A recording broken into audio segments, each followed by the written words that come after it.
యేసు ప్రభు వారి నామంలో మీ అందరికీ నా వందనములు తెలియజేస్తున్నాను. దేవునికి మహిమ కలుగును గాక. హల్లెలూయా.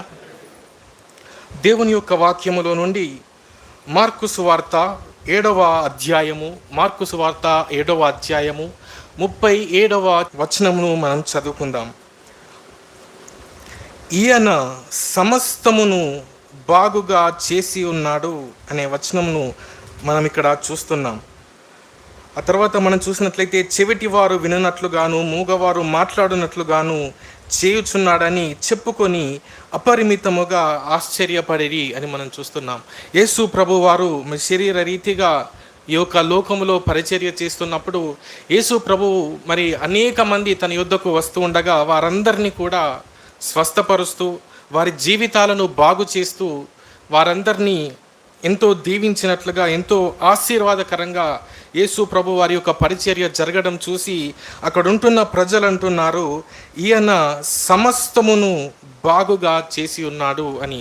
దేవుని యొద్దకు మరి యేసు ప్రభు యొద్దకు ఎటువంటి రోగముతో వచ్చిన, ఉదాహరణకు మనం వాక్యంలో కనుక చూసినట్లయితే మరి కుష్ఠరోగులు ఆయన యొద్దకు వచ్చిన ఆయన వారిని బాగు చేసి పంపించినట్లుగా మనం చూస్తున్నాం. అదేవిధంగా దయ్యములు సేన చేత పట్టి పీడించబడుతున్న వ్యక్తిని కూడా యేసు ప్రభు వారు బాగు చేసినట్లు మనం చూస్తాం. అదేవిధంగా రక్తస్రావము కలిగిన స్త్రీ కావచ్చు, ఇంకా అనేక మంది పక్షవాయువు గలవారు కావచ్చు, ఈ విధంగా అనేకుల యొక్క జీవితాల్లోనూ యేసు ప్రభు స్పృశిస్తూ వారి జీవితాలను బాగు చేస్తూ యేసు ప్రభు వారి పరిచర్య సాగినట్లుగా చూస్తాం. అయితే కేవలము భౌతికంగా మాత్రమే కాదు, కానీ ఆధ్యాత్మికంగా కూడా యేసు ప్రభు వారు అనేకులను బాగు చేసినట్లుగా మనము సువార్తల్లో చూస్తాము. మరి జక్కే కానీ అనేక పాపులుగా పిలువబడే వారు కానీ, సుంకరులు కానీ, ఆ విధంగా అనేకులు ఎవరైతే ఇజ్రాయేలు ప్రజల చేత తృణీకరించబడిన వ్యక్తులుగా ఉన్నారో వారందరి జీవితాలను కూడా యేసు ప్రభువారు బాగు చేసినట్లుగా మనం దేవుని వాక్యంలో చూస్తున్నాం. అయితే యేసు ప్రభువారు దేవుడు సమస్తమును బాగు చేసేవాడు అని మనం చూస్తున్నాం. అయితే ఈ దినమున మనము సమస్తము అనేది మనం ధ్యానించట్లేదు, కానీ ఒకే ఒక అంశమును గురించి ఏంటి అంటే మన ఆధ్యాత్మిక జీవితమును బాగు చేసే దేవుడు అనే ఆ ఒక్క అంశమును ఈనాడు మనం ధ్యానించుకుందాం. ఎందుకంటే దేవుడు బాగు చేయవాడు, సమస్తమును బాగు చేయవాడు అంటే అందులో ఆ లిస్టులో మనం ఎన్నైనా పెట్టుకోవచ్చు. మనము దేన్ని తీసుకున్నా మన యొక్క శారీరకమైన రుగ్మతలు కావచ్చు, మానసికమైన రుగ్మతలు కావచ్చు, ఆధ్యాత్మికమైన రుగ్మతలు కావచ్చు, ఏ పరిస్థితి బాగున్నా, జీవితము ఏ విధానంలో బాగలేకపోయినా వాటన్నిటినీ ఆయన బాగు చేసేవాడు. ఆయన ఆ విధంగా దేవుడు మన జీవితంలో బాగు చేస్తూ వచ్చాడు కనుకనే ఈనాడు మరి మనము దేవుని సన్నిధిలో కూడుకొని ఆయన్ని ఆరాధించడానికి మనం వచ్చి ఉన్నాము. కాబట్టి ఆయన దేవుడు బాగు చేసేవాడు. ఈరోజు మనం ప్రత్యేకముగా మన యొక్క ఆధ్యాత్మిక జీవితమును బాగు చేసే దేవుడు అని అందులో ఒక 3 అంశములు ఆయన యేసు ప్రభువారు తన యొక్క వాక్యము చేత మన ఆధ్యాత్మిక జీవితమును బాగు చేయుచున్నాడని, రెండవదిగా తన సహవాసము ద్వారా మన యొక్క ఆధ్యాత్మిక జీవితాన్ని బాగు చేస్తున్నాడని, మూడవదిగా దేవుడు అనుమతిస్తున్న పరిస్థితుల ద్వారా మన యొక్క జీవితములను బాగు చేస్తున్నాడు అనేది ఈ 3 అంశములు మనం ఈనాడు నేర్చుకొని పోతున్నాం. మొట్టమొదటిగా మనం చూసినట్లయితే 775వ పేజీలో మనం చూస్తాం. హగ్గై 1వ అధ్యాయం 12వ వచనమును మనం చదువుకుందాం. షయల్తీయేలు కుమారుడైన జెరుబ్బాబెలును యెహోయాదాకు కుమారుడును ప్రధాన యాజకుడు నగు యెహోషువాయు శేషించిన జనులందరూ తమ దేవుడైన యెహోవా మాటలు ఆలకించి తమ దేవుడైన యెహోవా ప్రవక్త అయిన హగ్గైని పంపించి తెలియజేసిన వార్త విని యెహోవా యందు భయభక్తులు పూనిరి అని మనం చూస్తున్నాం. ఈ యొక్క వచనంలో చూస్తే మనకు అర్థమవుతుంది ఏంటంటే మరి యేసు ప్రభు వారు లేదా దేవుడు తన యొక్క ప్రవక్తను తన ప్రజల యొద్దకు పంపించాడు. వారు సరి అయిన రీతిలో లేనప్పుడు, ఉండవలసిన విధానములో వారు లేనప్పుడు, భయభక్తులతో వారు లేనప్పుడు, దేవుని ఎడల శ్రద్ధ కలిగి లేని వారిగా వారు జీవిస్తున్నప్పుడు మరి దేవుడు వారి యొద్దకు ఒక ప్రవక్తను పంపించాడు. వారితో మాట్లాడారు. అనేకమైన విషయాలను ప్రవక్త ద్వారా దేవుడు తెలియజేశాడు. మీరు ఎంతగానో కష్టపడుతున్నారు, కానీ మీకు తగిన ఫలితం రావట్లేదు. మీరు పొలం వేస్తున్నారు కానీ రావాల్సినంత పంట రావట్లేదు, మీరు కష్టపడుతున్నారు కానీ ఫలితం లేదు, దీన్నంతటినీ మీరు చూస్తున్నారా? మీరు సరి అయిన జీవితం కలిగిలేరు, అందుకే ఇదంతా కలుగుతుంది. కాబట్టి దేవుని వైపు తిరగండి అని ప్రవక్త వచ్చి హెచ్చరించినప్పుడు ఇక్కడ మనం చూస్తున్నాము. ఆ చివరి లైన్లో 12వ వచనంలో చూస్తే, తెలియజేసిన వార్త విని యెహోవా యందు భయభక్తులు పూనిరి అని మనం చూస్తున్నాం. అంతకుముందు మరి అసలు అక్కడ చరిత్ర ఏం జరుగుతుంది అని మనం చూసినట్లయితే, మరి వారు అనేక దినములు సుమారుగా ఒక 70 సంవత్సరములు వారు బానిసత్వంలో జీవించారు. ఆ తర్వాత దేవుడు వారి ప్రార్థనలను ఆలకించి దేవుడు వారిని బయటికి తీసుకొని వచ్చినప్పుడు, అయితే అక్కడ బయటికి వచ్చి వీరి దేశంలో వారు సెటిల్ అయిన తర్వాత వారి దేశంలోనికి వచ్చారు. ఒక మందిరం కట్టుకుందామని ఆ యొక్క మందిరానికి పునాది వేశారు. ఆ పునాది వేసిన మందిరం ఆ విధంగానే వదిలివేయబడింది. ఆ తర్వాత దాని గురించి పట్టించుకునేవారు ఎవరు కూడా లేరు. అందరూ కూడా వారి యొక్క ఇండ్లను కట్టుకోవడంలో వారు మునిగిపోయారు, వారి సొంత కార్యములు చూసుకోవడంలో మునిగిపోయారు. కానీ దేవుని కార్యములు చూసేవారిలో ఎవరు లేరు. దేవుని యందు భయభక్తులు కలిగి ఉందామని ఎవరిలో కూడా లేదు. మరి దేవుడు ఇంత గొప్ప కార్యం మనలో చేశాడే, ఒకప్పుడు బానిసలుగా మనం ఉన్నాము, అటువంటి పరిస్థితుల నుండి దేవుడు మనల్ని బయటికి తీసుకొచ్చాడని కృతజ్ఞత ఏమాత్రం లేకుండా వారి స్వార్థపూరితమైన జీవితాన్ని వారు జీవిస్తున్నట్లుగా మనం చూస్తున్నాం. అయితే అటువంటి పరిస్థితిలో దేవుడు తన ప్రవక్త ద్వారా తన వాక్యాన్ని పంపించాడు. ఆ వాక్యము వారిలో క్రియను జరిగించింది. ఆ వాక్యమును వారు విని వారు యెహోవా యందు భయభక్తులు పూనిరి. ఆ తర్వాత వారు భయభక్తులు గల వారుగా మారారు అని మనం చూస్తాం. అంత మాత్రమే కాదు, ఎప్పుడైతే వారు ఇష్టపడ్డారో, మేము దేవుని యందు భయభక్తులు కలిగి ఉంటాము, మేము దేవుని కార్యాలు మేము చేస్తాము, దేవుని మందిరాన్ని మేము కడతాము అని వారు అనుకున్నప్పుడు దేవుడే వారిని ప్రేరేపించినట్లుగా వాక్యంలో మనం చూస్తాము. వారికి కావలసిన సహాయాన్ని దేవుడు వారికి అందించినట్లుగా మనం చూస్తాము. అక్కడ వారు భక్తి చేయాలి అనుకున్నారు. వారు ఉద్దేశించిన వెంటనే, వారు దేవుని యొక్క వర్తమానమును వినిన వెంటనే, ఆ వాక్యాన్ని అంగీకరించిన వెంటనే వారికి కావాల్సిన శక్తి, భక్తి చేయడానికి, దేవుని యొక్క వాక్యమును నెరవేర్చడానికి కావాల్సిన శక్తిని కూడా దేవుడే అక్కడ వారికి అనుగ్రహించినట్లుగా మనం చూస్తాము. ఆ తర్వాత వారు అందరూ కలిసి ఒక మందిరాన్ని కట్టినట్లుగా, ఆ మందిరాన్ని దేవుడు ఎంతగానో మహిమపరిచినట్లుగా కూడా మనం చూస్తాము. కాబట్టి మన జీవితంలో కూడా మరి భయభక్తులు లేని వారంగా ఉంటున్నప్పుడు, లేదా దేవుని వాక్యము పాటించని వారముగా ఉంటున్నప్పుడు, ప్రేమ లేని వారిగా ఉంటున్నప్పుడు, సొంత కార్యాలనే చూసుకునే వారిగా మనం ఉంటున్నప్పుడు, దేవుడు తన వాక్యము ద్వారా మన జీవితాలను బాగు చేస్తున్నాడు. ఆ యొక్క స్వార్థము మనలను మరణానికి గురి చేస్తుంది. స్వార్థము మనలో అనేకమైన పాపములకు మనల్ని గురి చేస్తుంది. ఆ యొక్క మరి ఇస్కరియోతు యూదాను కూడా మనం చూసినట్లయితే, అతనిలో ఉన్న ఆ యొక్క స్వార్థమే అతనికి తన ధనాపేక్షనే అతన్ని చివరికి మరణించేలాగా, దేవుని రాజ్యానికి దూరమయ్యేలా చేసింది. అతడు గొప్ప మనము అనుకున్న నరహత్యలు కానీ, లేదంటే ఆ వ్యభిచారము కానీ అలాంటివి ఏమీ చేయలేదు. అలాంటివి చేయాలన్న ఆశ కూడా అతనికి లేదు. కానీ అతనిలో ఒకటి ఉంది, ధనాపేక్ష. దాన్ని తొలగించుకోలేకపోయాడు. ఆ స్వార్థం, తనకే ధనం ఉండాలి, నా దగ్గర ఎక్కువ డబ్బులు ఉండాలని ఆ స్వార్థం కావచ్చు, ఆ ధనాపేక్ష కావచ్చు, అది చివరికి అతన్ని నాశనం చేసినట్లుగా మనం చూస్తున్నాం. అయితే దేవుని యొక్క వాక్యము ఇక్కడ ఏం చేస్తుంది అంటే, దేవుని వాక్యము మనలను బాగు చేస్తుంది. మనలో ఏది ఉండకూడదో వాటన్నిటిని కూడా తొలగించేదిగా దేవుని వాక్యం ఉంది అని మనం చూస్తున్నాం. యెర్మీయా గ్రంథం 23వ అధ్యాయం 29వ వచనంలో మనం చూస్తే, అక్కడ నా మాట అగ్ని వంటిది కాదా అని దేవుడు సెలవిస్తున్నట్లుగా మనం చూస్తాము. మనం భయభక్తులు లేనివి, దేవునికి ఇష్టకరముగా లేనివి మన జీవితంలో ఏవైతే ఉంటున్నాయో, వాక్యము వచ్చి వాటన్నిటినీ తొలగిస్తుంది అని మనము చెప్పుకోవచ్చు. మనము లేదా నా వ్యక్తిగత జీవితంలో చూసినా కూడా, నాకు కూడా ధనం అంటే చాలా ఇష్టం. ఇప్పటికీ అంటే చిన్నప్పటి నుండి కూడా ఒకటే గోల్ ఏంటంటే, ఎప్పటికైనా హై క్లాసులోకి వెళ్ళాలి, చాలా కోట్లు సంపాదించాలి, ఏ మార్గమైనా పర్లేదు, అంటే న్యాయంగా, అంటే ఖచ్చితంగా డాక్టరే కావాలి, ఇంజనీరే కావాలి, ఇదే కావాలని ఏది లేదు, కానీ ఏది చేసినా పర్లేదు, కానీ ఖచ్చితంగా ధనవంతులం కావాలి, చాలా రిచ్ కావాలి. ఇంకా ఎంతగా అంటే ఒకవేళ అంటే నిజంగా చెప్పాలన్నా ఎక్కువ ఏం చేసి చెప్పట్లేదు, కానీ మీ అందరి ధనాపేక్షను ఇంటూ చేసినా, మల్టిప్లై చేసినా, ఏం చేసినా కూడా నా ధనాపేక్షకు ఈక్వల్ కాదు, అంతగా ధనాపేక్ష ఉండేది. అయితే అలాంటి పరిస్థితిలో నన్ను దేవుడు సేవకు పిలుచుకొని మరి ఆ యొక్క వాక్యము ద్వారా అనుదినము కడగబడుతూ ఉండగా, మరి ఆ ధనాపేక్ష అనేది తగ్గుతూ నా జీవితంలో కార్యం జరిగిస్తూ వస్తుంది. కాబట్టి మనలో ఏవైతే ఉండకూడదో, ఏవైతే దేవునికి అసహ్యకరంగా ఉంటున్నాయో, ఏవైతే మనల్ని నరకపాత్రులుగా చేస్తాయో, ఏదైతే మనకు నష్టాన్ని కలిగిస్తాయో వాటన్నిటిని కూడా తొలగించి మనలో భయభక్తులు గల వారిగా, భయభక్తులు గల వ్యక్తులుగా దేవుని యొక్క వాక్యము మనల్ని నిలబెడుతుంది. అదే విధముగా మరి దావీదు యొక్క జీవితంలో కూడా అతడు పాపము చేసి ఏమీ ఎరగనట్టుగా అంత సజావుగానే ఉంది, అంత బాగానే ఉంది అన్నట్లుగా అతడు జీవిస్తున్నప్పుడు కూడా మరి నాతాను ప్రవక్త ద్వారా దేవుడు వాక్యాన్ని అందించినట్లుగా ఎప్పుడైతే ఆ హెచ్చరికను విన్నాడో వెంటనే తన జీవితాన్ని మార్చుకున్నాడు, వెంటనే పశ్చాత్తాపడ్డాడు. ఆ యొక్క పశ్చాత్తాప కీర్తన 51వ కీర్తనలో మనం చూస్తాము, ఎంతగానో విరిగి నలిగిన హృదయంతో తన హృదయాన్ని చించుకొని, వస్త్రములను కాదు కానీ నిజముగా హృదయాన్ని చించుకొని అతడు పశ్చాత్తాపడినట్లుగా, తన జీవితాన్ని కడుక్కున్నట్లుగా అప్పుడు ఒక వాక్యంలో మనం చూస్తాము, దేవుడు తన యొక్క పాపాన్ని పరిహరించాడు. తాను మరణించకుండా అతను చేసిన పాపాన్ని బట్టి అతడు మరణించవలసి ఉంది, కానీ దేవుని యొక్క వాక్యము అతని యొద్దకు వచ్చినప్పుడు అతడు పశ్చాత్తాపడ్డాడు.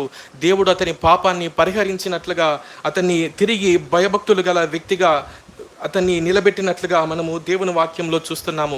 కాబట్టి దేవుని వాక్యం ఏం చేస్తుంది అంటే మనలో ఉన్న మలినములన్నిటినీ తొలగిస్తుంది, మన పాపములను మనలో నుండి దూరము చేస్తుంది, మనల్ని భయభక్తులు గల వారిగా, దేవునికి ఇష్టలుగా దేవుని యొక్క వాక్యం మనం నిలబెడుతుంది.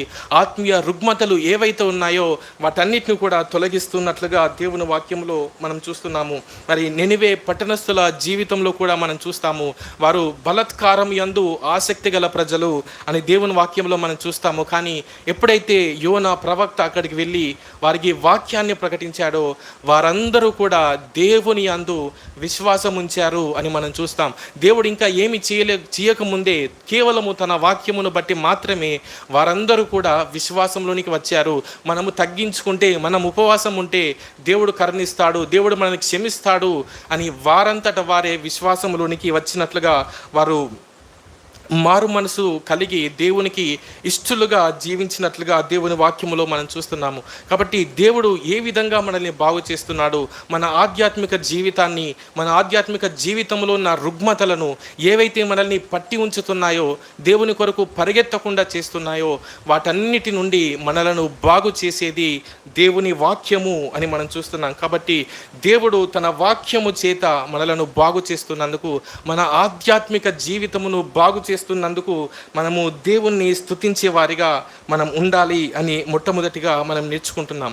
రెండవదిగా మనం చూసినట్లయితే మన దేవుడు సహవాసమును అనుగ్రహించి మన ఆధ్యాత్మిక జీవితమును బాగు చేయవాడు. మనము దేవుని యొక్క వాక్యములో మార్కు సువార్త రాసిన యోహాను మార్కు అతని పేరే యోహాను మార్కు, ఇద్దరు వ్యక్తులు కాదు కానీ అతని పూర్తి పేరు యోహాను మార్కు. అతన్ని మార్కు అని ఎక్కువగా పిలవడం మనం చూస్తాము. మార్కు సువార్త రాసిన వ్యక్తి కూడా ఆయనే. కానీ మొదటి దినములలో ఆయన ఎంతో నమ్మదగిన వాడుగా ఉన్నట్లుగా మనకు కనిపిస్తుంది. కాబట్టి ఆ యొక్క పేతురు సంఘములో, యెరూషలేము సంఘములో అతడు ఎంతో నమ్మకస్తుడుగా జీవించినట్లుగా మనకు కనిపిస్తుంది. అయితే ఆ తర్వాత అతడు పిలువబడి పౌలు బర్నబాలతో కలిసి వారికి పరిచర్య చేయడానికి అతడు వెళ్ళిన వ్యక్తిగా అపోస్తల కార్యంలో మనం చూస్తాం. అపోస్తలుడైన పౌలు మరియు బర్నబా వారిద్దరూ మిషనరీ జర్నీస్ అంటారు. అనగా వారు ఒక ప్రాంతంలో లేరు కానీ ఒక ప్రాంతం నుండి మరో ప్రాంతానికి, అక్కడి నుండి మరో ప్రాంతానికి, ఆ విధంగా అనేక పట్టణాలు తిరుగుతూ సువార్త ప్రకటించుదామని వారు అనుకొని వెళ్తున్నప్పుడు ఈ యొక్క మార్కు అనే వ్యక్తి కూడా నేను కూడా వస్తాను, నేను కూడా సహాయకరంగా ఉంటాను, సువార్త పరిచర్యలో పాలు పంచుకుంటానని అతడు వెంట వచ్చిన వాడిగా కనిపిస్తాడు. అయితే మధ్యలోని అపోస్తుల కార్యములు 13వ అధ్యాయము 13వ వచనంలోనికి వచ్చేసరికి వారందరూ కూడా అపోస్తలుడైన పౌలు అతని టీం అంతా కూడా ముందుకు వెళ్తుంది. అయితే మార్కు మాత్రము వెనక్కి తిరిగి వచ్చేసినట్లుగా మనకు కనిపిస్తాడు. మన జీవితంలో కూడా అనేకమైన తీర్మానాలు తీసుకుంటాం. దేవుని కోసం ఏదో చేయాలి అనే తపన మనలో ఉంటుంది. ప్రతి ఒక్క న్యూ ఇయర్కి మనం ఎన్నో రెజల్యూషన్స్, ఎన్నో తీర్మానాలు మనం తీసుకుంటాము. ఇది చేయాలి, అది చేయాలి, ఈనాడు నుండి భక్తిగా ఉండాలి, రెగ్యులర్గా వాక్యాన్ని చదవాలి, గంట సేపు ప్రార్థన చేయాలని ఈ విధంగా ఎన్నో అనుకుంటాము. కానీ ఈ వ్యక్తి లాని ఒకవేళ ఆగిపోయిన వారంగా ఉన్నామేమో, లేదా ఈ సంవత్సరాన్ని కనుక మనం చూసినట్లయితే మరి 6వ నెల అంటే సగము సంవత్సరం వరకు మనం దగ్గరికి వచ్చాము. మరి మనం తీసుకున్న నిర్ణయాలు ఎలా ఉన్నాయి, మన జీవితం ఎలా ఉంది, ఒకవేళ మార్కులానే ఉందా ఒకసారి మనం చూసుకోవాలి. అయితే ఆ విధముగా ఉన్న ఆ వ్యక్తి, విడిచిపెట్టిన వ్యక్తి, మధ్యలో ఆగిపోయిన వ్యక్తి, వెనక్కు తిరిగి వచ్చిన వ్యక్తి ఆ తర్వాత ఏమయ్యాడంటే అతడు మరలా లోకంలో కలిసిపోలేదు, కానీ మరలా ఆ భక్తి పరులతోనే సహవాసం చేస్తున్నాడు. మరలా వచ్చి ఆ యొక్క బర్నబాతోనే అంటు పెట్టుకొని ఉన్నట్లుగా వారి కొరకే కనిపెట్టుకుంటున్న వారిగా ఆ సంఘములోనే ఉన్నాడు. ఎక్కడికి బయటికి వెళ్ళలేదు. ఆ సహవాసాన్ని అయితే అతడు కోల్పోలేదు. అతడు చేయలేక తిరిగి వచ్చాడు. దేవుని సేవలో ముందుకు వెళ్ళలేకపోయాడు, కానీ సంఘాన్ని అయితే అంటు పెట్టుకొని ఉన్నట్లుగా మనం చూస్తాము. అయితే ఆ తర్వాత దాన్ని చూసి బర్నబా మరి అతని కొరకు పూటబడినట్లుగా మరి మరలా రెండవసారి పౌలు భక్తుడు, అదేవిధంగా బర్నబా గారు వారు మిషనరీ జర్నీ, రెండవ మిషనరీ జర్నీలో వాళ్ళు వెళ్ళే సమయంలో బర్నబా నేను కూడా వస్తానంటే పౌలు గారు ఇతన్ని నమ్ముకుంటే పోయినసారి మనం నష్టపోయాము, ఈసారి వద్దంటే వద్దు అని అస్సలకి అతన్ని ఒప్పుకోరు. కానీ అక్కడ వారికి చాలా వాగ్వాదము జరిగినట్లుగా మనం చూస్తాము. మరి బర్నబా గారు చివరికి మార్కుని వెంట పెట్టుకొని ఉంటాను, అతన్ని వదిలే ప్రసక్తి లేదని బర్నబా గారు మార్కుని వెంట పెట్టుకున్నట్లుగా మనం చూస్తాము. నేను ఆలోచించాను, మరి దేవుడు తెలియజేస్తే వారికి వాగ్వాదం ఉండదు కదా, ఎవరెవరిని పంపించాలి, ఎవరికి తోడుగా ఉండాలి అనేది పంపిస్తే ఈ అపోస్తుడైన పౌలు గారికి అదేవిధంగా బర్నబా గారికి ఈ వాగ్వాదం ఉండేది కాదు కదా అనుకున్నాను. కానీ అక్కడ జరిగిన సందర్భాన్ని మనం చూస్తే దాన్ని బట్టి మార్కుకి ఏమర్థమైందంటే బర్నబా ఎంత వెల చెల్లిస్తున్నాడు తన యొక్క బాధ్యతను తీసుకోవడానికి, ఆ మార్కు అనే వ్యక్తిని ట్రైనింగ్ ఇవ్వడానికి బర్నబా చెల్లించిన వెల ఏంటో అతనికి అర్థం కావాలంటే ఈ సిచ్యువేషన్ అతని ముందు జరగాల్సిందే. అందుకే వారిద్దరూ వాగ్వాదం పెట్టుకున్నారు. ఆ తర్వాత మరి పౌలు గారు శీలతో వెళ్ళిపోయినట్లుగా బర్నబాతో మార్కు ఉన్నట్లుగా మనం చూస్తాము. బర్నబా మార్కు దగ్గర ఉన్నాడు, అతని దగ్గర నేర్చుకున్నాడు, ఎంతో గొప్పవాడయ్యాడు. అంత మాత్రమే కాదు, ఆ తర్వాత పేతురు గారి వద్ద కూడా అతడు నేర్చుకున్నట్లుగా వారికి శిష్యుడిగా, ఇద్దరికి బర్నబాకి అదేవిధంగా పేతురికి శిష్యుడిగా అతడుండి మంచి శిష్యుడిగా అతడు పేరు తెచ్చుకున్నాడు. ఆ తర్వాత అతడు పౌలు యొద్దకు కూడా పిలువబడ్డాడు. పౌలు గారే ప్రత్యేకంగా ఇక్కడ నేను ఒక్కడనే ఉన్నాను, నా దగ్గర లూకా మాత్రమే ఉన్నారు, నాకు సహాయం చేయడానికి ఎక్కువ మంది లేరు, కాబట్టి ఆ మార్కును నా యొద్దకు పంపించండి, అతను ప్రయోజకరుడు, అతడు నా యొద్ద ఉంటే నాకు ఎంతో సహాయకరంగా ఉంటాడు అని తిరిగి ఆ పౌలు గారి అతన్ని పిలిపించుకున్నట్లుగా మనం చూస్తాం. కాబట్టి మొట్టమొదటిగా అతడు వెనక్కి తిరిగి వచ్చేవాడిగా, మధ్యలో ఆపివేసేవాడిగా అతడు కనిపిస్తున్నాడు. కానీ అతనికున్న సహవాసమును బట్టి అతడు బర్నబాతో కలిసి ఉన్నాడు, అదేవిధంగా అతడు పేతురుతో కలిసి ఉన్నాడు, ఆ యొక్క చివరి దినాల్లో పౌలు గారితో కూడా కలిసి ఉన్నట్లుగా మనం చూస్తాం. అందుకే ఆ యొక్క అనుభవాలన్నింటినీ అతను పట్టి అతడు సువార్తను రాసినట్లుగా మనం చూస్తాం. చరిత్రను కూడా మనం చూస్తే మొట్టమొదటగా రాయబడిన సువార్త మార్కు సువార్తే. అతడు రాయగలిగాడు. ఏ సువార్త లేదు, మత్తయి సువార్త కానీ, లూకా సువార్త కానీ, యోహాను సువార్త కానీ, ఈ సువార్తలు ఏవి లేవు. మొట్టమొదటిగా సువార్త రాయాలి అని పూనుకున్నది ఈయనే. ఆ పనిని సక్సెస్ఫుల్గా కంప్లీట్ చేశాడు. మరి నేటి వరకు కూడా ఆ యొక్క మార్కు సువార్తను మనం చదువుకుంటున్నాం, ఎంతో దీవించబడుతున్నాం. కాబట్టి ఆ విధంగా అతడుకున్న సహవాసమును బట్టి అతని జీవితం బాగు చేయబడింది. అతడు మధ్యలో ఆగిపోయే వ్యక్తిగా లేడు, కానీ అతడు దేన్నైతే ప్రారంభించాడో దాన్ని సంపూర్ణము చేసే వ్యక్తిగా అతడు మారినట్లుగా మనం చూస్తున్నాం. మరి ఆ తర్వాత పౌలు గారే అతన్ని పిలిచారు, పౌలు గారే అతన్ని ఒప్పుకున్నారంటే మరి అతని యొక్క శిక్షణ ఏ విధంగా ఉంది, అతడు ఎంత ప్రయోజకరుడుగా మారాడో మనం అర్థం చేసుకోవచ్చు. కాబట్టి మన సహవాసం ఎవరితో ఉంది, మన జీవితంలో మనం కూడా ముందుకెళ్ళాలి, మన జీవితం బాగుండాలి అంటే మనము కూడా ఆత్మీయులతో, దేవుడు మనకు ఆత్మీయమైన సంఘమును మనకు అనుగ్రహించాడు, ఆత్మీయ బిడ్డలను మనకు అనుగ్రహించాడు. ఇంకా చూస్తే మరి శాంసన్ అంకుల్ నడిపించే ఆ యొక్క స్పిరిచువల్ వార్డ్ అనే వాట్సాప్ గ్రూప్ కావచ్చు, అన్ని పిచ్చి పిచ్చి గ్రూప్లో ఉండే కంటే ఇలాంటి గ్రూప్లో ఉంటే ఎంతో కొంత కనీసము మనకు మేలు జరుగుతుంది. మనము ఏ విషయంలో కానీ వాట్సాప్లో స్పిరిచువల్ వార్డ్ అని చెప్పానని గంట సేపు స్పిరిచువల్ వార్డ్ ఓపెన్ స్క్రోల్ చేసుకుంటూ ఉండద్దు. ఒక రోజుకి 10-15 మినిట్స్ చూసి, అంటే ఏదైనా ఒక వాక్యం దేవుడు మనల్ని దర్శించాడా అది క్లోజ్ చేసి దాన్ని మనం ధ్యానించుకుంటే మన జీవితం బాగుపడుతుంది. అంతేకాని మెసేజ్లన్నీ 100 మెసేజ్ వస్తే 100 మెసేజ్ చూస్తే ఫోన్ పక్కకు పెట్టినాక అందులో ఏ మెసేజ్ మనకు గుర్తుండదు, అది ఏది కూడా మనకు ఉపయోగపడదు. కాబట్టి ఆత్మీయులతో మనం సహవాసం చేయాలి. అన్ని పనికిరాని చాటింగ్స్ కంటే ఆత్మీయులతో చాటింగ్ చేస్తూ ఒక మంచి మాట చెప్తారు, అది మన జీవితాన్ని బాగు చేస్తుంది. లేదా ఇంకా మనం చూస్తే ఒక 6-7 కర్రలు అన్నిటినీ వేరువేరుగా మనం మండించి పెట్టామనుకోండి, అన్నీ కూడా వెంటనే ఆరిపోతాయి. కానీ అవే 6, 7 కర్రలు తీసుకొచ్చి ఒకే దగ్గర పెడితే అన్ని కర్రలు కూడా మండే విధంగా ఉంటాయి. కాబట్టి మనము కూడా ఆత్మీయులతో సహవాసం చేస్తే మనము సొంతంగా చేయలేము కావచ్చు, కానీ మనం అందరము కలిసి ఉన్నప్పుడు వాటిని మనం చేయగలుగుతాము. మన యొక్క నిర్ణయాలు, దేవుని కోసం ఏ నిర్ణయాలు తీసుకున్నామో వాటిని మనం చేయగలుగుతాము. ఈ యొక్క మార్కు వ్యక్తి వలె ప్రయోజకులుగా మనం కూడా మారగలుగుతాము. కాబట్టి దేవుడు తను అనుగ్రహించే సహవాసము ద్వారా, ఆత్మీయుల సహవాసము ద్వారా మన జీవితాన్ని బాగు చేస్తున్నాడు అని రెండవదిగా మనం చూస్తున్నాము. మనము జక్కయ్య జీవితంలో జరిగింది కూడా అదే అని మనం గమనించవచ్చు. యేసు ప్రభువారు అతనికి ఏం సువార్తను ప్రకటించలేదు. నీ జీవితం బాగులేదు, మార్చుకో అని ఏం చెప్పలేదు.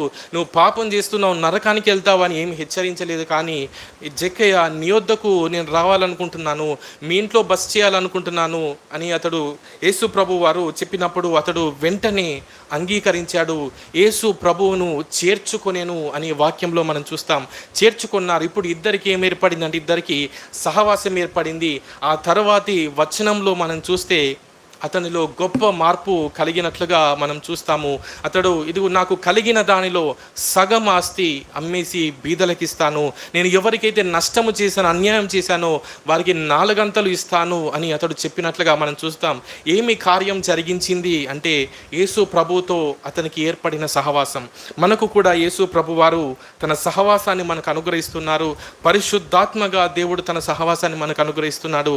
ఆ సహవాసాన్ని గనుక మనం అంగీకరించగలిగినట్లయితే, పరిశుద్ధాత్మ దేవుడు మనల్ని పిలిచినప్పుడు, మనతో మాట్లాడినప్పుడు మనం స్పందించగలిగితే, వినగలిగితే, మరి ఏ విధంగా వారి జీవితంలో బాగుపడ్డాయో అదేవిధంగా మన యొక్క జీవితాలను కూడా యేసు ప్రభు వారు బాగు చేస్తారు. తన యొక్క సహవాసమును బట్టి ఇప్పటికే మరి ఎంతగానో మార్పు చెందింది. మన యొక్క జీవితం రక్షణ పొందినప్పుడు మన జీవితం ఏ విధంగా ఉంది, ఇన్ని ఏళ్ళ తర్వాత దేవునితో కలిసి నడిచిన ఇన్ని సంవత్సరాల తర్వాత మన జీవితం ఏ విధంగా ఉంది అని మనం పోల్చి చూసుకుంటే ఎంతో మార్పు మనకు కనిపిస్తుంది. మనము గ్రాడ్యువల్గా చూస్తున్నాం, మనకు ప్రతిదినం మనం అనుభవిస్తున్నాం కాబట్టి దాన్ని వెంటనే మనం గుర్తించలేకపోవచ్చు. కానీ ఒక్క నిమిషం ఆగి ఆనాడు నా స్థితి ఎలా ఉంది, ఈనాడు నా స్థితి ఎలా ఉంది అని మనం చూసుకుంటే ఆ యొక్క బాగు చేయబడిన ఆ స్థితిని మనం చూసి ఖచ్చితంగా మనము దేవుణ్ణి స్తుతించేవారిగా, ఆరాధించేవారిగా మనం ఉంటాము. అదేవిధంగా మూడవదిగా మనం చూసినట్లయితే దేవుడు అనుమతించిన పరిస్థితుల ద్వారా దేవుడు మనల్ని బాగు చేయుచున్నాడు. ఒక దైవజనుడు ఏమన్నాడంటే, ఒక వ్యక్తి నీతో ఎంతో మర్యాదగా మాట్లాడుతున్నాడు, ఆ విధంగా మాట్లాడుతుంటే నీ హృదయంలో నీకు ఎంతో సంతోషంగా ఉంది. అయితే ఆ సందర్భంలో నుండి దేవుడు నీకు తెలియజేస్తున్నాడు, ఈ విధంగా మాట్లాడు, ఒక మర్యాదగా మాట్లాడితే ఇతరుల హృదయాలు సంతోషపడతాయి అనేది నేర్చుకో, అదే విధానంలో జీవించు అని ఆ విధంగా నేర్పించడానికి ఆ సందర్భాన్ని దేవుడు నీ జీవితంలో అనుమతించాడు అని చెప్పాడు.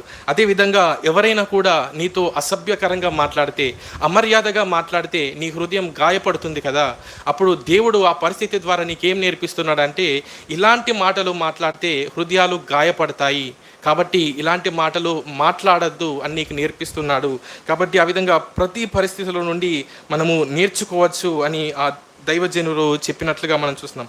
అయితే ఈ యొక్క మనం చూస్తున్నాము, దేవుడు అనుమతించిన పరిస్థితుల ద్వారా దేవుడు మనల్ని బాగు చేస్తున్నాడు అని మనం చూస్తున్నాం. మరి ఆ యొక్క తప్పిపోయిన కుమారుడు లూకాసు వార్త 15వ అధ్యాయంలో కూడా అతను ఏ విధంగా బాగుపడ్డాడు, అతనికి బాగుపడడానికి, బాగు చేయడానికి అతని యొద్ద ఎవరు కూడా లేరు. తండ్రికి దగ్గరగా ఉండకూడదు, సంబంధులు వారందరికీ దగ్గరగా ఉండకూడదని ఎంతో దూర దేశం వెళ్ళి బ్రతుకుతున్నాడు. అక్కడ అయిన వారు ఎవరు కూడా లేరు. అక్కడ ఆ ధనాన్ని చూసి చుట్టూ వచ్చిన వారు, గుమికూడిన వారందరూ కూడా ధనముతో పాటే ఆ స్నేహితులు కూడా విడిచిపెట్టి వెళ్ళిపోయారు. ఒంటరిగా మిగిలిపోయేవాడు, సహాయం చేసేవారు ఎవరు లేరు. నీ జీవితాన్ని బాగు చేసుకో, నీ జీవితం చూడు ఎలా తయారైందని అతనికి మంచి మాటలు చెప్పేవారు, హితబోధలు చేసేవారు ఎవరు కూడా అతని యొద్ద లేరు. కానీ దేవుడు అక్కడ ఒక పరిస్థితి అనుమతించాడు. గొప్ప కరువును అతని యొక్క జీవితంలో వచ్చేలా యేసుప్రభు వారు చేశారు. ఆ కరువును బట్టి, అరే నా యొక్క తండ్రి ఇంటిలో దాసులు కూడా ఎంతో చక్కగా జీవిస్తున్నారు కదా, మరి వారు కూడా ఎంతో పుష్టిగా వారు ఉంటున్నారు, నేనైతే ఇక్కడ అలమటిస్తున్నాను అని ఆ పరిస్థితులను బట్టి, ఆ కరువును బట్టి అతని జీవితంలో బుద్ధి కలిగినట్లుగా, అతని జీవితం ఆ పరిస్థితులలో బాగుపడినట్లుగా మనము చూస్తున్నాము. కాబట్టి దేవుడు మనకు అనుమతించే పరిస్థితుల ద్వారా మన జీవితములు బాగుపడుతున్నాయి అని మనం చూస్తున్నాం. మరి యోనా యొక్క జీవితంలో కూడా మరి దేవుని యొక్క ప్రేమను, దేవుని కనికరాన్ని అతడు అర్థం చేసుకోలేకపోతున్నాడు. శత్రువులకి ఏంటి ప్రేమ చూపించడం, శత్రువులకి ఎందుకు కృప, మమ్మలను బాధపరిచినందుక, మా పైన యుద్ధాలు చేసినందుక వారికి ప్రేమించాలి, వారిని ఎందుకు రక్షించాలి, రక్షించే వాక్యాన్ని వారికి ఎందుకు ప్రకటించాలి అని కొంచెము మరి కోపముతో కొంచెం ఉన్నట్టుగా అతన్ని మనం చూస్తాము. అయితే యేసు ప్రభు వారు, దేవుడు అతనికి ఒక చెట్టు, ఒక సొర చెట్టును అక్కడ మొలపెత్తించి చేసి మరి ఆ తర్వాత అది అతనికి ఎంతో నీడను అనుగ్రహించినట్లుగా మనం చూస్తాము. అయితే ఆ వెంటనే మరునాడు ఆ చెట్టు ఒక పురుగు చేత పాడు చేయబడి అది ఎండిపోతుంది.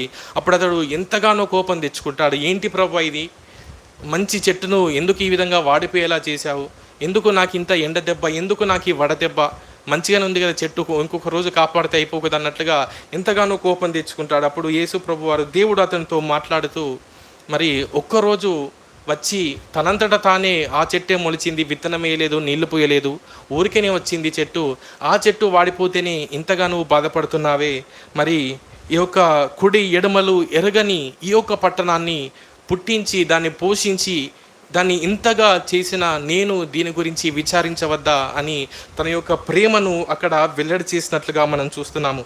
కాబట్టి మనకు ఎదురయ్యే పరిస్థితులను బట్టి, దేవుడు మన జీవితంలో అనుమతించే పరిస్థితులను బట్టి ఏవి మనలో ఉండకూడదు, అతనిలో అంటే తన ప్రజల పట్ల తనకెంతో ప్రేమ ఉంది, కానీ ఇతరుల ఎడల ఆ ప్రేమను చూపించలేకపోయాడు. వారికి ఎందుకు ఈ ప్రేమ, శత్రువులకు ఎందుకు ఈ ప్రేమ అన్నట్లున్నాడు. కానీ అవును, వారు కూడా దేవుడు పోషిస్తున్న వారే, వారికి కూడా ప్రేమ అవసరం, వారికి కూడా రక్షణ అవసరమే అని అతడు ఆ తర్వాత గుర్తించినట్లుగా మనం గ్రహించవచ్చు. కాబట్టి మనలో ఉన్న కఠినత్వం కావచ్చు, కొన్నిసార్లు ఆ కఠినమైన పరిస్థితుల గుండా మనం వెళ్ళినప్పుడు అసలు ఆ పరిస్థితి ఏంటి అనేది మనకు నిజంగా అర్థమవుతుంది. మనము ఒక పరిస్థితిని అనుభవించకుండా ఆ పరిస్థితిలో ఉన్న వారి మీద అంతగా జాలి చూపించలేము. ఒక జాలికి ఉండే గలవారైనా జాలి చూపిస్తారేమో, కానీ అంతగా జాలి చూపించలేరు. కానీ ఆ పరిస్థితుల గుండా వెళ్తే మాత్రము నిజముగా వారు ఎంత గాయపడుతున్నారో మన హృదయం అంతగా నొచ్చుకుంటుంది. అంతగా కనికరం చూపించడానికి, అంతగా వారి పట్ల ప్రేమ చూపించడానికి మనకు వీలు కలుగుతుంది. కాబట్టి ఆ పరిస్థితుల ద్వారా దేవుడు మన జీవితాలను బాగు చేస్తున్నాడు. మనలో ఉన్న బండలాంటి హృదయం కావచ్చు, కఠినత్వం కావచ్చు, కనికరం లేని ఆ తనం కావచ్చు, వాటన్నిటిని కూడా దేవుడు తొలగిస్తున్నాడు. అదేవిధంగా మనము ఇంకా కొన్ని శ్రమల విషయంలో మనం చూస్తే, మరి ఆ యోబు గారు పలికినట్లుగా మనము ఇంకా సువర్ణం కావాలని, ఇంకా శ్రేష్టమైన వ్యక్తులుగా మనం బయటికి రావాలని దేవుడు అనేకమైన పరిస్థితులను మన జీవితంలో అనుగ్రహిస్తున్నాడు. కాబట్టి ఆ పరిస్థితుల ద్వారా ఏ విధంగా అయితే ఆ యొక్క చిన్న కుమారుడు తన యొక్క బుద్ధి లేనితనముతో తప్పిపోయాడు, జీవితాన్ని నాశనం చేసుకున్నాడు, కానీ అతనికి ఎదురైన పరిస్థితులను బట్టి, కరువును బట్టి తిరిగి అతడు బుద్ధి తెచ్చుకున్నాడు, తన జీవితం బాగుపడింది. అదేవిధంగా యోనా జీవితంలో కూడా మనం చూసాం, అతని కఠినత్వము అతనికి ఎదురైన పరిస్థితుల ద్వారా తొలగిపోయినట్లుగా మనం చూస్తున్నాం. ఆ విధంగా దేవుడు తన పరిస్థితులను, దేవుడు అనుమతించిన పరిస్థితుల ద్వారా మన జీవితాలను బాగు చేస్తున్నాడు. కాబట్టి ఏ పరిస్థితులను బట్టి మనము చింతించాల్సిన అవసరం లేదు, కానీ ప్రతి పరిస్థితి దేవుడు అనుమతించిందే, అది మన మేలు కోసమే అని మనము జ్ఞాపకం చేసుకోవచ్చు. యెర్మీయా గ్రంథంలో ఒక వచనము మనం చదువుకొని ముగించుకుందాం. యెర్మీయా గ్రంథంలో 29వ అధ్యాయం 11వ వచనమును కనుక మనం చూసినట్లయితే, నేను మిమ్మును గూర్చి ఉద్దేశించిన సంగతులను నేను ఎరుగుదును, రాబోవు కాలమందు మీకు నిరీక్షణ కలుగునట్లుగా అవి సమాధానకరమైన ఉద్దేశములే కానీ హానికరమైనవి కావు, ఇదే యెహోవా వాక్కు అని మనం చూస్తున్నాము. దేవుడు మనకు అనుమతించే ప్రతి పరిస్థితి కూడా అది మనకు హాని చేసేది కాదు, కానీ మనకు సమాధానాన్ని అనుగ్రహించేది, మనకు ప్రాస్పరిటీని అనుగ్రహించేది మాత్రమే ఉంటుంది. మన జీవితాలను బాగు చేయడానికే, మనల్ని హెచ్చించడానికే దేవుడు అనేకమైన పరిస్థితులను మన జీవితంలో అనుగ్రహిస్తున్నాడు అని మూడవదిగా మనం నేర్చుకున్నాం. మరి ఈ యొక్క సమయంలో మనము 3 విషయాలను మనం నేర్చుకున్నాం. మొట్టమొదటిగా తన వాక్యమును మనకు అనుగ్రహించి, మనలో ఉండకూడని వాటన్నిటిని దేవుడు తొలగించి మన జీవితాలను, మన ఆధ్యాత్మిక జీవితములను దేవుడు మనల్ని బాగు చేస్తున్నాడు.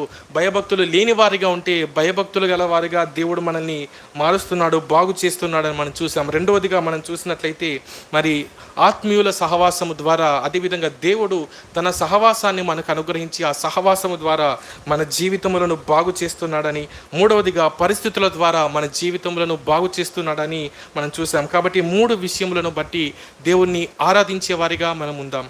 దేవుడి వాక్యమును దీవించునుగాక. ప్రార్థన చేసుకుందాం.